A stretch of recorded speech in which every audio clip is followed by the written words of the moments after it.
Great. Well, thank you everyone for joining today. My name is Elijah, and I am a startup community manager and international project matchmaker here at Ignite.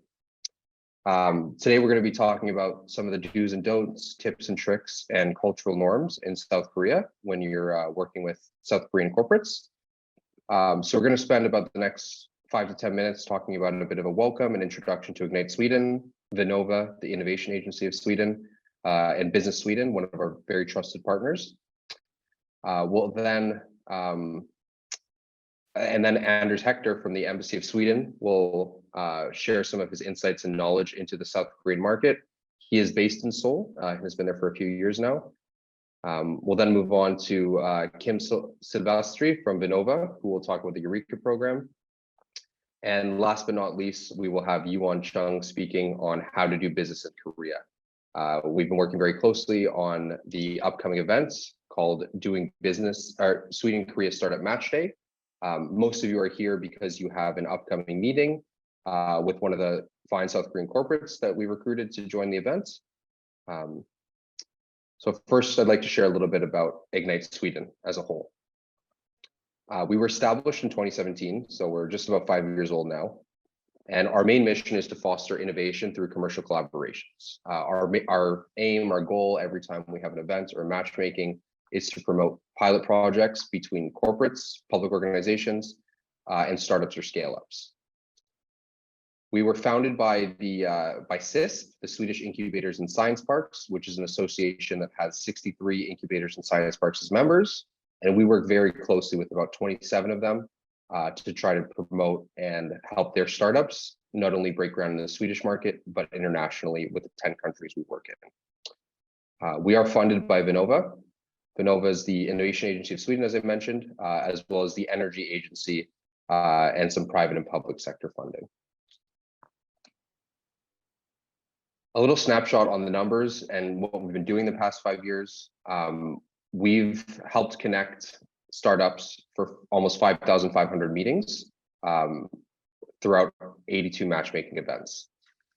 We work with 40 public organizations here in Sweden and 268 corporates within Sweden and internationally. So far, we've helped 1,200 startups get their meetings, which has led to 350 commercial collaborations over the years. We work across industries. We don't have a specialty. As you can see by some of the companies below, we work with AstraZeneca, Sony, Volkswagen, Toyota. It really doesn't matter the industry, as long as a company or a public organization is looking to innovate and challenge. They're a great fit for us, and they're a great fit for our startups. I'd like to talk a little bit now about how we do our matchmaking. We had two researchers from the University of Umeå, a university in the far north of Sweden, follow us for a year and listen to meetings throughout that year at multiple events. I believe it was 10 or 12 events we had. And they came up with this article and this Ignite Matrix. This was featured in Harvard Business Review, so it's gone pretty international, and we're quite proud of their results that they found during their study. I'd say about 10% of the time we have an easy match. An existing problem meets an existing solution. I sell oranges, you grow oranges. It's an easy match. 90% of the time we're working in the other 3 squares. So sometimes the corporates will have a new problem that they're trying to solve, and maybe there's an existing solution that meets that. So they may need to reroute their plans, what they're intending to achieve with the solution to meet that existing solution's architecture. Then we have a new problem that meets a new solution, and that's our personal favorite, where it requires the creation of innovation and the creation of ideas, groundbreaking, new forward technology and thinking. And then lastly, we'll have an existing problem with a new solution to the market, which will require deep integration within a corporate or public organization to fit with the startup. Oops. So this is a little bit about our matchmaking method and how we work with corporate and public organizations. we first activate the public and corporate organizations. So we will sit down for a 3-hour workshop and try to strategically figure out what their innovation targets are for the next 3 to 5 years. We get in multiple business units, multiple stakeholders, because we try to not just work with, say, the warehouse, we try to work across business units to make sure that we can find a deep set of startups to meet their multiple business needs. We then, once we go through the needs, offer a list of startups for them to meet with. Generally, that's around 20, and they end up selecting 7 per match day. Once we have the match, we call each and every startup. As many of you have probably gotten a phone call from me in the past 2 weeks, and we try to prepare you, let you know a little bit about what the corporate is looking for, why they want to meet you, and what potential business opportunities there are. And then ideally, we try to work towards a pilot. We offer sales coaching, negotiation support, legal support, business model support. We have a variety of support channels available once you start to get to the pilot stage. And then ideally, we like to hit the evaluation portion within 6 to 9 months to see how everything's gone, what the commercial collaboration has led to, and ultimately if it's helped benefit the startup. So yeah, as I mentioned before, we have Anders Hektor from the Embassy of Sweden in Seoul, Kim Silvasti from Vinnova, and Johan from Business Sweden speaking today. So Anders, I believe now is a good time for me to pass it off to you. All right, excellent. Thanks a lot. And I'm going to ask you to change my slides if you don't mind. Yes, it's great to be here. Thanks. Yeah, sure. Thanks for the invitation. It's this is such an important thing that you're doing, and I'm very much looking forward to November 2nd. I think that's going to be very, very interesting for the participating companies. Let's see if you can get my slides up there. Great. Right, so I'm Science and Innovation Counselor at the Embassy here in Seoul. I've been here since 2019, and as you may know, there are Science and Innovation Counselors in seven different countries around the world. We've been active for several years and hope to be that for many years to come. Myself, I'm finishing my contract here this year, or next year actually. So my position is going to be on open in a while. So look forward to that. Next slide, please. So I'm going to give an overview of innovation in Korea and what's so amazing about it. Everybody knows South Korea is an innovation leader today. You know, we think of the semiconductor industry, where Samsung has fantastic products and leadership in some areas. We think of the automotive sector, where Korean cars are looking and feeling more and more like European cars. And they include innovation in areas like hydrogen technologies, and they're very good at electric vehicles also. We also think of creativity in movies and shows like Parasite, Squid Games, and perhaps the extraordinary Attorney Woo that's now on Netflix. I can recommend it, it's great fun. And we think of the many different K-pop bands. And you also may think of leadership in the crypto business and metaverse platforms and communities like Geppetto. And there are other areas as well, K-beauty, K-health, K-food. Innovation in South Korea is not one story, but many stories, and it's developing all the time, and it's often quite contradictory. On the one hand, in the top of this image, you see the examples of incremental innovation, where small things get smaller and flat things get flatter and car things get more better as cars. But then in the lower half, you see more examples of creative and sometimes disruptive innovation as well. But these two areas are not meeting very much, not yet anyway. Well, in some areas they are. Next slide, please. And this is a very deliberate strategy. Well, I mean, the drive towards innovation and leadership in innovation is a very deliberate strategy. Even since the 1960s, where the Korean government started with more simple manufacturing and cheap assembly for companies that even didn't exist in Korea but came from other countries like Japan and China. In the 1970s, they started to produce their own components and parts and doing their own designs. They started to get very good at producing televisions. They started their own brands. And in the 1980s, they were innovating in this area and they became leaders. And since then, they have been in chipsets and flat panel technologies and so on. So today, South Korea is obviously a leader in the area of memory chips and some aspects of microchips as well. And it's an important contributor to the Korean economy. Samsung, some years represent 20% of the export in the country. So it's really uncomparable how important it is. And they are an example of where an area of leadership where only two companies can produce the chipsets for the 5G, which is a company in Taiwan and a company in South Korea. So they're still a very competitive producer. They're still producing a lot of cars and chips and not microchips, but ships, boats.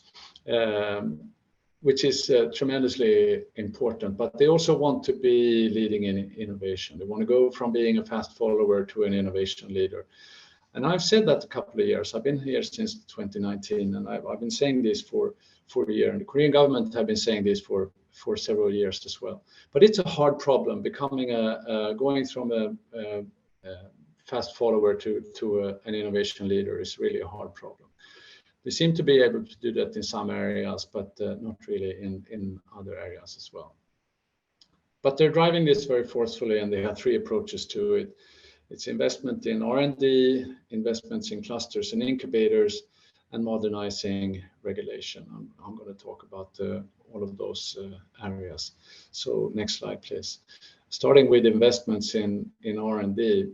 The private sector obviously is investing quite a lot. So we see here a comparison of patents, the top 10 companies producing patents in Sweden and South Korea. And there are examples of a few very high-tech companies in very innovation-driven industries that are dominating the patenting in the country. Ericsson, obviously, in Sweden, and similar companies in South Korea, Samsung and the different LG companies. Now, one patent can be enough for a company to build a company, but understanding the metrics here and putting them in context is interesting.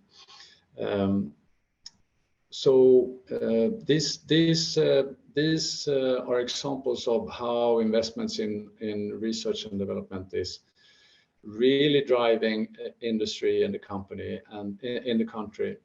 And you've heard that Korea is investing way over 4%, 4.3, 4.5% of GDP in research and development. And this is continuously increasing. And the new government, since this spring, is continuing to increase it. So they have been number 2 after Israel for several years. But I would be surprised if Korea is not going to be number 1 when the public statistics catch up with realities. Next slide, please. Another example is, so this is the Global Innovation Index by WIPO. They are showing, among other things, the top 100 clusters, ranking of the global top 100 clusters. As it happens, Sweden and Korea both have 3 clusters in this list of top 100. As you can see, the Korean clusters are a little bit higher ranked than the Swedish ones, but nevertheless, both of us have 3, which is quite impressive, I think. And there are very many different, a great number of different resources available in the Korean clusters. Next slide, please. Thank you. So there is a very aggressive support for Korean startups. MSS is the Ministry of SMEs and Startups. It's a smallish ministry, but still it's a ministry with a minister. and lots and lots of agencies and programs where they're working very actively to promote small companies and startups. They're doing this very forcefully. And as often is the case, it's not coordinated with other programs by other government ministries and government agencies and regional governments and cities and universities. They overlap and they complement each other, and they create a rich and dizzying array of agencies and opportunities in the innovation landscape. Next slide, please. So that was the government agencies, and this is a number of other organizations driven by other bodies that are doing other things, sometimes competing with each other. And to this you can add universities and the private sector, incubators. You can also add techno parks and other types of clusters. So having a country that is investing such a huge amount, a large part of GDP and a huge amount of innovation and research and development, money trickles into this area as well. So the takeaway is that there's plenty of opportunity and there are good intentions on national, regional and local level. So there's a lot of support available. Now that's good news for somebody entering and want to be part of it. But for Korea as such, it may not necessarily only be good news, because there's this moral hazard of creating companies that are good at applying for public money, but maybe not so good at being competitive startups. Next slide, please. Korean legislation is not very modern, but it's being modernized quite quickly. There are areas where, for instance, digital innovation can be challenged by rules, or rules are missing, and there are big uncertainties about what's permissible to do. For instance, if you want to have a heart monitor at home, you will meet a regulation that says only certified doctors can check your pulse and stuff like that. And the law will say that if the law doesn't say something is permissible, then it's forbidden. So that can have a chilling effect on innovation, and it has had. But the sandbox program, which is quite extensive and developed, has become very popular. So an innovator can apply for, they can ask a question, I want to do this, is it going to be allowed by law or not? And then if it's not, the government can say, no, it's not, but if you get an insurance to protect the third party from damage, you can test this for 2 years under these circumstances, and then they can, so that's a way of quickly modernizing the government regulation. And they're doing this in mainly 3 areas, plus a number of special zones. So the areas are industry convergence, ICT convergence, and financial innovation. And we can look at the next slides as well, which shows the regions that are the exception regions. Now, you can't do anything when it comes to digital healthcare in Gangwon, but there are more lax regulations there, so you can test new things. And this has become super popular. There are very many applications to the government, and they are now struggling to keep up with the regulatory changes that they need to do after having had these exceptions for 2 years. But that's a different story. So let's go to the next slide. So this is actually my last slide. And before I wrap up, I want to say a few words about culture. Korea is an amazing country. It has fantastic history and amazing people, but being better or worse, but it's only different here in Korea than in Europe. Like when it comes to trust, for instance, in the Nordics, we're very used to sort of a general or generic trust. Here, it's more trust within groups or industry groups, and you have to sort of build the trust. When it comes to language, it can be an issue. Everybody speaks English in Sweden, which is more or less true. But here it can be a barrier. lots of people obviously speak English, and more and more are doing it and are feeling comfortable with it. But it's not just that. It's also that the language is very different in its character. So communication can be difficult even when you speak with people that are good at speaking English, because we're using different idioms and metaphors and concepts and so on. So communication is important, and you need to communicate more to build a common understanding and understand each other. The structure here is quite hierarchical still. This is changing also, especially in younger companies. Especially younger people are reacting to this Confucian tradition and hierarchical structure. But it's still there, and many people are schooled. All the boys are doing the military service for 2 years, and there's obviously a very hierarchical structure there too. So this is also reflecting on how companies are structured. It's different simply. The welfare system here is much weaker than the one we're used to in Sweden. Obviously, Sweden stands out in this respect, but it can also influence risk aversion, and it definitely influences aversion to failure, because failure is still something that's not easily forgotten. It's becoming more acceptable and maybe even trendy, or it's not a stigma in some aspects. In some areas, but it can still be tricky. Rule of law, the rule of law is, of course, it's a democratic society based on the rule of law, but law is complicated, and the judicial system here looks different. So, having said all this, the story about Korea is that it's conservative and like Sweden in the 1950s on the one hand, but on the other hand, it's just as modern and forward as Sweden and the Nordics in the other. So the future is already here, but it's unevenly distributed, someone said. William Gibson, I think it was. And that's very, very true in Korea as well. It's very unevenly distributed. So what I've said there is not universally true.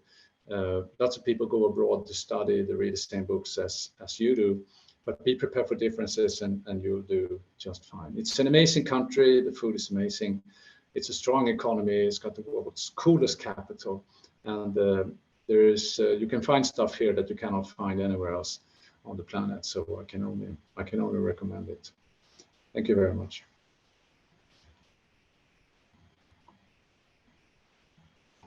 Thank you very much, Anders. We very much appreciate your insights from your experience living in Korea and working in Korea. We're going to have some Q&A time at the end of the webinar, but in the meantime, if anyone has any questions, feel free to drop it in the chat, and we'll bring it up towards the end. Now I'd like to let Kim from Vinnova take it away. Thank you so much. Let's see if I can start sharing my screen. So, good morning, everyone. Great to have so many participants interested in doing business in and innovating together with Korea. I'm here briefly to tell you about a funding opportunity coming up next fall called Eurostars. My name is Kim Silvasti, and I'm country manager for Korea, as well as national contact point for Eurostars at Vinnova. Eurostars is a program that is part of Eureka, and Eureka is the world's biggest public network for international cooperation in R&D and innovation. It is also present in over 45 countries. Eurostars provides public funding and supports international expansion. It is the largest international funding program for SMEs wishing to collaborate on creating products, processes, and/or services for commercialization. Important to know is that your consortium must spotlight an SME as the main project participant. The program is co-funded from national budgets of 37 participating countries and by the European Union. And let's deep dive into a typical project. A typical project has about 3 to 4 participants involving 2 to 3 countries. It is about 30 months of length with a project budget of 1.4 million euros. It is close to market and bottom-up, industry-driven. The largest areas of technology have historically been in electronics, IT, and telecom. And the largest market area has been health-related. Something to remember and note is that more participants and larger projects are not always better. They get complex. So who can apply? SMEs, large corporates, universities, and research institutes can apply for funding. However, remember that there must be an SME as the coordinating main part. What we see is that 70% of the participating organizations are SMEs, compared to large companies being 6%. As previously mentioned, this is a bottom-up call where you can apply for projects in all market and technology areas. So depending on your specific needs and products, you can apply for anything. Important to know is that your project must lead to market introduction within 2 years after the end of the project. So how much funding is there? As a Swedish SME, you may apply for 5 million Swedish crowns. If there is no Swedish SME, if you're a large corporate or something else, you may apply for 2 million instead of the 5 if there is a SME. So how much can we cover? The funding can, for a Swedish SME, cover up to 50% of your costs. And Vinnova wants to see that the company's net sales or equity is at least half of the applied amount. This is so that you must be able to prove that you can cover the costs of the project. There are also specific rules saying that no individual partner may hold more than 70% of the total budget, and at least 50% of the budget shall be owned by the small companies, the SMEs. So how do you apply? When applying, you submit your application through the Eureka Eurostars website. At this website, you'll find guidelines with all the questions you will need to answer and how you use the application platform. After the closing of the call, the application goes through a 3-step international evaluation process. And if the project finally is approved for funding, the respective country's national funding body will fund their own applicants. For Sweden and Swedish partners, Vinnova is the national funding body and the contact point. We will also request the national application and there will be reporting both to Eureka as well as Vinnova. The timeline for a typical evaluation process is about 2.5 months. And as an applicant, your legal status as an SME or whichever status you have will be checked, as well as finances. So why should you apply? Sweden has a great track record in Eurostars, being at the top of both number of applicants as well as being high in ranking. This means that you have a fair chance of being accepted and funded. And looking at the long-term effects on turnover, employment, and export, they have been found to last more than 7 years after the end of a project. Please visit the Swedish Agency for Growth Analysis, Tillväxtanalys, because they recently released a report, I believe it was last week, where you can read more about these findings. So when applying, you might have questions and need assistance. Good to know is that there is help to get. The EU SME Help Desk, they offer free expert advice, which is available all over Sweden. So to wrap up, what should you remember from this presentation? There is funding to get for close to market innovation projects. You should start building your partnerships early. Also check the Eureka Eurostars website for the guidelines and do not forget to contact EU SME for support. And now over to you. And I believe you said that the questions will be at the end, Elijah. Thank you so much for that awesome presentation, Kim. And I hope some startups here can find value in the Eureka Eurostars program, and hopefully apply and work towards getting some funding. Well, yes, we'll keep questions for the end. But yeah, thank you. I'd like to pass it off now to Johan Chun from Business Sweden over in Korea. All right. Hello, everyone. Thank you, Elijah, and the team at Ignite for arranging this. Really great to have this opportunity. I'm so happy that so many people, like Andrew said, are interested in doing business with Korea. I'm extra happy, of course, that many SMEs are, looking to and hopefully finding the way to Korea. So I was asked to talk a little bit about doing business in Korea. I usually call Korea the best kept business secret in Asia. So I will share some insights why I do think it is so. And you're very lucky, this group, because you have already discovered the secret. Just really short about Business Sweden and who are we. So we have, we can start from bottom left. We help Swedish companies to grow global sales and international companies to invest and expand in Sweden. Looking top left, why do we do this? Because exports is really important for Swedish GDP. So 50% of Swedish GDP comes from export, but 50% of those export also come from Swedish companies. It's really equally important that we help Swedish companies grow outside of Sweden. Like you. If you are sharing something, we cannot see. Are you sharing? Aha, sorry. Hmm? So sorry. I got so entangled in myself, in my own presentation. Now we can see. Now? Thank you. Okay, thank you. Okay, so now you see that the bottom and top left. But my point was, it's really important, equally important, that we help attract investors, but also, like in your case, we help small and large companies going out globally. We also have a global organization, not that many, but we are 400 people in 50 offices, roughly in 40 markets. And valid proposition to the clients, both foreign clients and Swedish clients, is we help shorten time to market. We focus on finding new revenue streams, and not least, we minimize the risk, because it's a riskful venture often going outside of your own borders, like we will discuss today.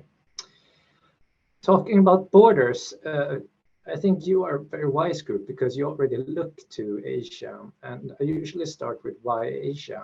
I think looking at this picture is pretty simple. I mean, basically because there are more people in the circle, and not only people, but this circle already today represents 33% of global GDP, more than half of global growth, and it has more than 60% of the world mega cities. And with mega cities, the definition is a city of more than 10 million people. We also have, today we have roughly in Korea, we can come to that, but in this circle, a lot of the portion from the inhabitants in the circle are already defined as middle class. But by 2030, close to 60%, both of the global population, middle class, and purchasing power of the middle class will be within the circle. So this is the place to be. Zooming into the star here in the circle, the star you see is Korea. So quick Korea for dummies, Korea and Sweden comparison at a glance. So it's a small, you can say, to size-wise country, roughly 1/5 of Sweden's size. Population, however, is 5 times the size of Sweden. So for those of you who are good at math, quickly realize that it's a very densely populated country. It's roughly 20 times more than 20 times more dense than Sweden. So in the capital of Seoul alone, the population is 10 million. So you have a full Sweden in the capital. And if you look to the greater metropolitan Seoul area, it's about 25 million people. Roughly half the country's population is in one urban mega city. So you have a good test market just there. So small country, but big economy. If you look GDP per capita, Sweden is still ahead. Looking, however, at the size of the economy, Korea is roughly 3 times the size of the Swedish economy, which ranks, they rank 10th globally. I think I saw a recent figure that they actually jumped up one space to 9. So 9th or 10th global, largest economy globally. A little bit before we dive into the business part of it, Sweden and Korea are really, those are important trading partners to each other. And a couple of years ago, South Korea overtook India actually as the 3rd largest export destination for Swedish exports. So after China and Japan, Korea has the 3rd spot in Asia. However, looking at the Swedish trade volume in total, it's barely 1% of the global exports from Sweden going to Korea. So there's still plenty of potential, I think, to increase this. Talking a little bit about the view of Sweden here. Here you see quite, I think this poll was from last year, one of the major dailies. They made like a survey with men on the street asking of 20 pre-chosen countries how Koreans would rank them in terms of popularity. And Sweden came out 2nd, which is fantastic. So the 2nd most liked country among these 20. After the US, which of course has strong historical ties to Korea.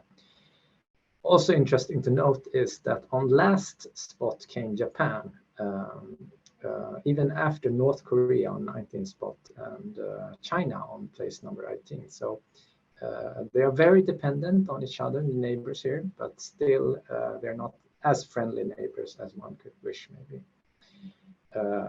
Looking to the right side of the slide, there are more than 500 Swedish companies conducting Sweden business with South Korea today, and most of them are here through distributors. But roughly 130 companies are already legally established with subsidiaries. Many, 12 of them, more than 1 billion SEK turnover.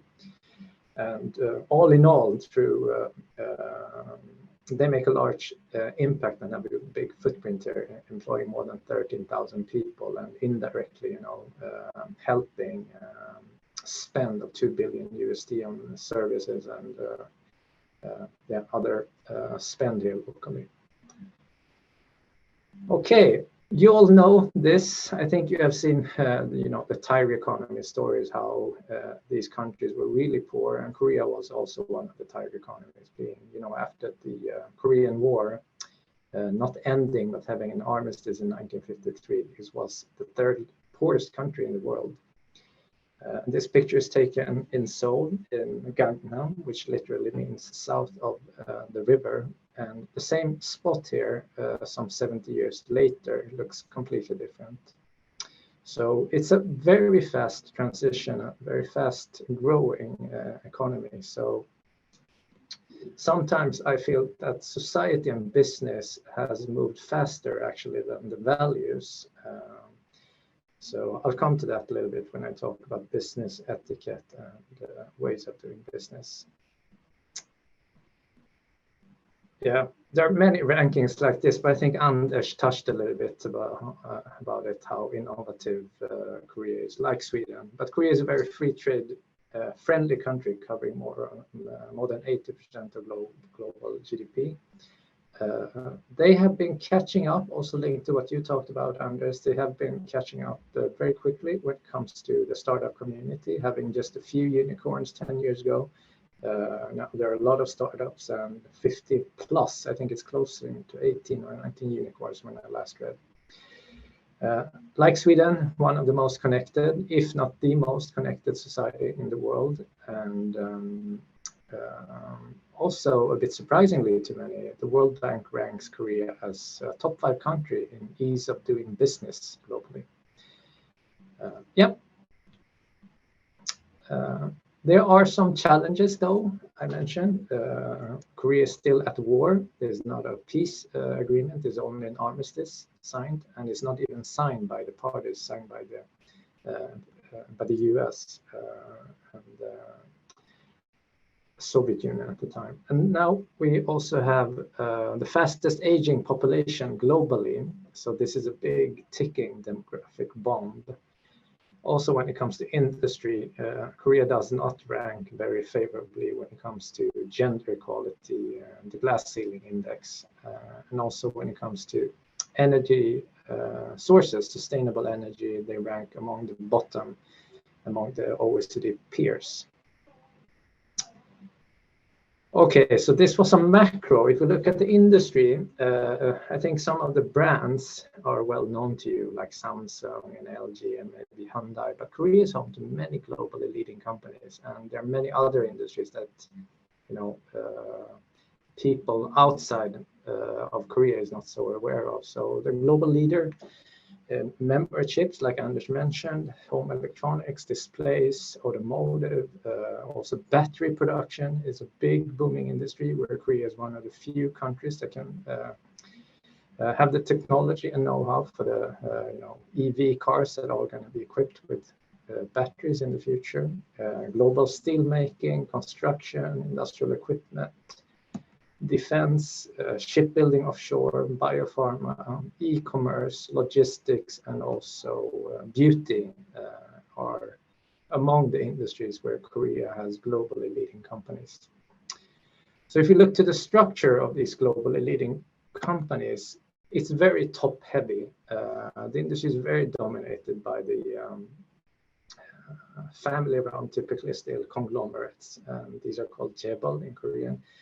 And the chaebol, like Sweden actually, are quite heavily represented when it comes to total value of the GDP and also the export volume. So Korea's top 4 conglomerates, Samsung, Hyundai Motor, SK, and LG, they represent nearly half of the entire sales volume raised by some 70 business groups in the country. So it's very top heavy, like I said.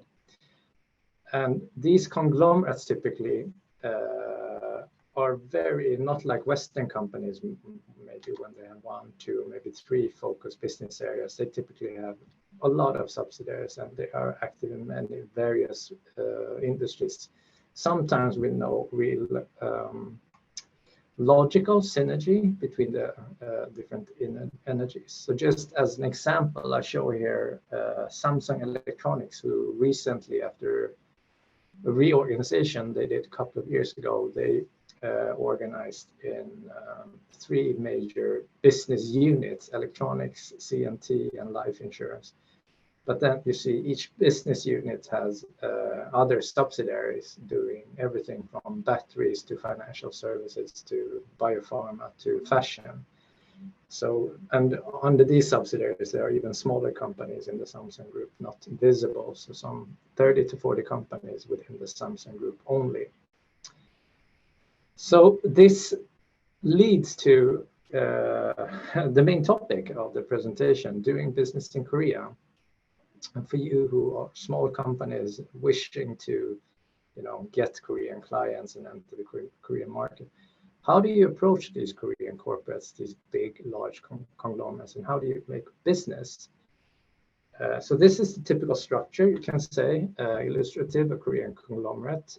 We call them chaebol X. That could be Samsung, could be LG, could be SK, whatever. Yeah, so you see the different layers they have here, typically. And then questions I sometimes get from Swedish companies, both large and small, is, you know, I have a contact, I think I have some traction here, I have a contact with the management team on Samsung. You really have to be a little bit critical and look to the left here. I mean, which management team are you talking about? Which level and which Samsung company are you talking about? So maybe one among the 30 companies and management level. I mean, everyone is a manager on their business card in Korea. So I'm often quite skeptical when they say they have a management contact at Samsung. So you need to consider that. This is also a comment I sometimes get. I mailed, but nobody replied. First of all, it's very hard to make business per mail, as I call it, from a distance. You need to be, or at least appear to be, present You need to have local partners present if you can't have feet and hands on the ground yourself. And there could also be, like Anders mentioned, there could be a language barriers, of course. But I think the main reason for nobody replying is you get very low priority if you are quite unknown company trying to reach into, you know, this huge conglomerate.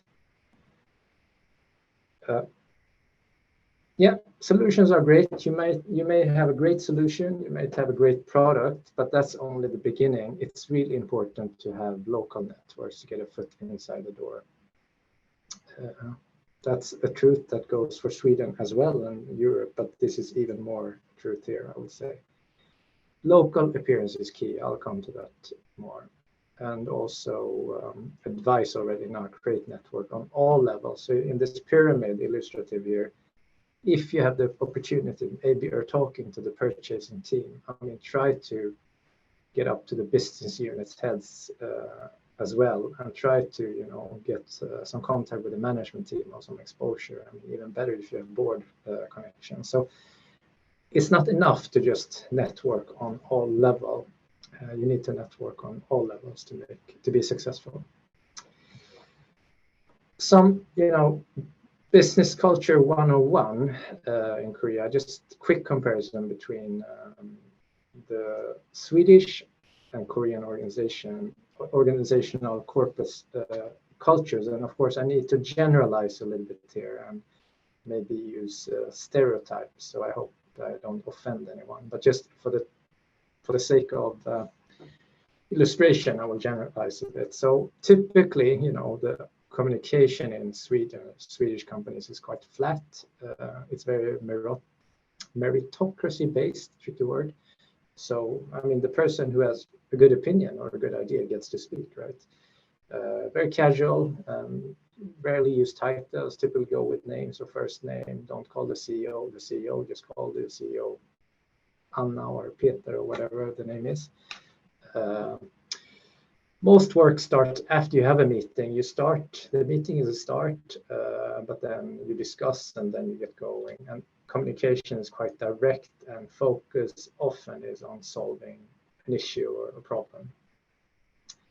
In Korea, this is actually, this is a real picture from a Korean mid-sized company having a management team meeting. Very top-down communication. Typically, a few people talk, sometimes only one or two people speak in the meeting, and typically the highest ranked person, the CEO or whoever has the highest rank in the room. Very seniority based. So promotion, this is changing a bit, but still in many of the conglomerates, it's based on years worked and when you started the company, not on merit so much, even though you could be a fast tracker. Titles, very important. Placement in meetings important. It would be disaster if you came a delegation from Sweden and you had the intern facing the Korean CEO. I mean, then everyone would be a little bit uncomfortable. And you don't really use first name. I mean, of course, if you work with foreigners, then you're okay with talking first name. But typically in Korean companies, you don't call each other by first name. Maybe you would say team leader Park or etc. Most work I feel from my kind of Swedish standard is very much work before the meeting. A lot of pre-arrangements. Who will come? What will the meeting be about? Can you send detailed info? Can you send even more detailed info? What's the exact title of the people who will come? How should they be seated? All that protocol is important, so you need to be mindful of that. And sometimes, in the beginning, I was very frustrated about this because I felt there's so much work going into preparing the meeting. Why don't we just meet and then we discuss the matter? But in the end, I realized actually both ways of working are equally efficient in a sense, because a lot of work is done pre-meeting. So when you come to the meeting, everyone in a sense in the meeting knows. So it could be a little bit more formal what's said in the meeting, and a lot of what's important in the meeting is said after the meeting or in informal breaks or when you go to the elevator after the meeting. So and some things are just everyone just knows what's being communicated and what the decision will be, and that was really a struggle for me when I came. So you need a local guide, basically, not a language interpreter, but you need a business guide that can guide you through how did the meeting actually go? Was this a good meeting or not? Very rarely would people say, no, this is a bad idea in the meeting, as direct as maybe a Swedish meeting could be. And I often feel that a lot of the work, and sometimes in the discussions also, there's a lot of focus on what's being said is to avoid doing a mistake, rather than, I mean, you wouldn't just bring out the crazy idea in a meeting if it could be a mistake and people would just think, but how can you ask something like this? Everyone knows it's a bad idea. So there are quite big corporate culture differences, I would say. So my advice, high-level advice for companies would be minimize your risk. If you can, try to test the market from afar. And this contradicts what I initially said about the importance of being local. But I mean, these days, especially post-COVID, I think meetings over Teams is even becoming very accepted in Korea. And you don't have to be, physically present to get discussions going. And I mean, if you're in products or consumer B2C business, then you can of course try online, also in B2B, and have maybe local marketing or local PR. Second advice, which surprisingly many companies miss: do your homework thoroughly and do your market analysis before you come here. Not only about the market and the industry, but your product. I mean, do you have local competition? Do you have similar products? If you have a Me Too product, meaning you have a similar product in Korea, then chances are slim that you will succeed, unless you have a very strong brand. I mean, take generic products like perfume. The Swedish brand Byredo is very successful here. I mean, it's just water with some scents in, but they have a super strong brand, so they are doing well. But if you don't have this brand, you need to have something extra in order to make it. Be proactive, find a good business partner locally, and when the question comes to you or a mail comes to you, respond fast. You can't use the 5-week Swedish summer vacation and not reply to mail. That does not work for a Korean client. When you get traction, I think it's important also to establish local presence when the business case allows for it. So it's important to have either partner or be present with feet on the ground. You can be this virtually. Us as Business Sweden can provide that service, and we can also be your hands and feet on the ground temporarily to kind of do lead generation and meeting follow-up. But I think it is important to show that you have a local presence. So we have had clients that have virtually started to enter Korea, but they just made sure that on their business card they changed to, so we made sure they had a Korean telephone number that we helped them get. They added a Kakao Talk, which is a chat app everyone used. They added a Kakao Talk ID, so they could be reached on Kakao, etc. So they appeared very local. To my point of Sweden being a very positively attributed brand here, I think you should leverage the positioning of innovative, sustainable Sweden, if you can, to your products and services. And then when you finally kind of break through here, you should really localize and be long-term. I mean, Korea is a fast-moving country. You can get business quickly, you can lose business quickly. So you need to be long-term, and you need to be ready to invest in the market and also support. What I mean with support the transformation is support the transformation Korean industry is in. So if you can be a good partner to help them succeed, you will be successful.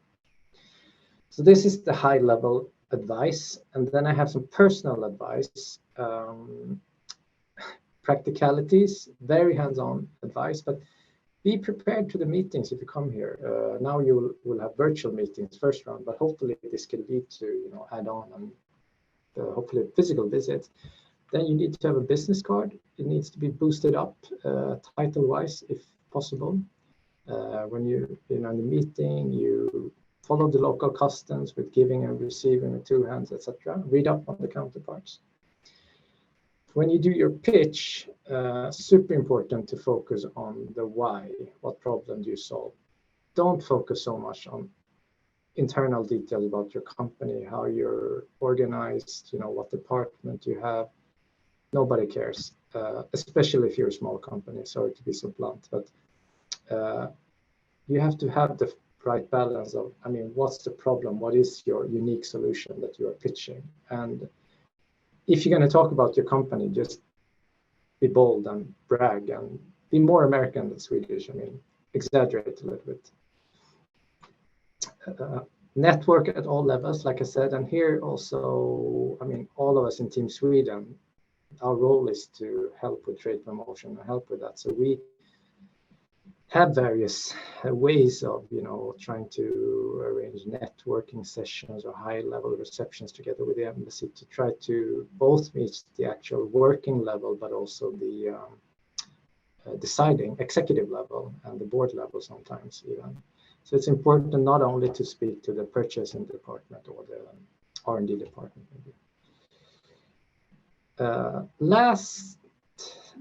Almost the last advice, communication.